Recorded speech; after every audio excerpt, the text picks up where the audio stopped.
它第一步错误是没火位，它个火乱冒，它火没对位，能不能理解？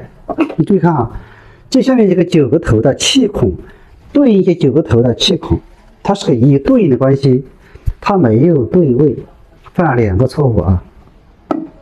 我说你注意看，两个针，一个是感应针，一个点火针，这个针与中间这个是一对应的关系，你首先要把针对应，第二个它下面有4个角也要对应，这个很重要哦。几乎所有的猛火灶这个原理差不多的。第一个对2个针的位置，第二个它下面一般有卡口，看我有4个卡口。好 ，OK， 他过了一会儿，他说好了啊，对好了啊，第一个问题解决了。那么这是第二个问题。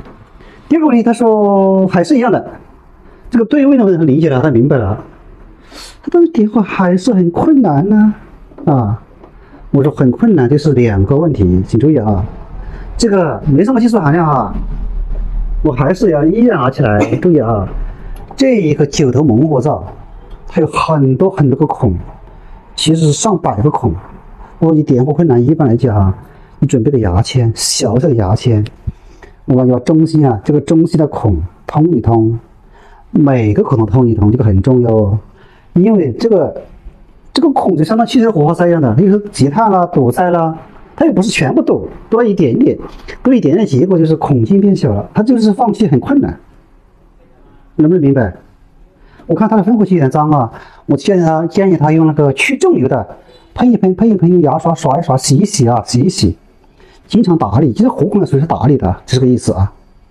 好，这是第一方面啊，对火盖要经常清洗，这些火孔啊，用牙签。通也有耐性啊，非常耐心，通一通吗？是不是意思？全部通完，特别中间啊，这些不出火也是一样的，通一通啊。还有最关键第3招，各位啊，注意看啊。第3招注意它的原理很简单啊，它这个面板上有9个孔，这个孔是出气的，这个孔各种原因也是一样的，时间长了之后它也会积碳，有堵塞。这个很好解决啊！我说你可能这个用很细，牙签搞不定了，用绣花针啊，绣花针这样子把它抖一下啊，9个孔都通一通，用我们补衣服那个针呢，通一通，通过这3招就基本解决了。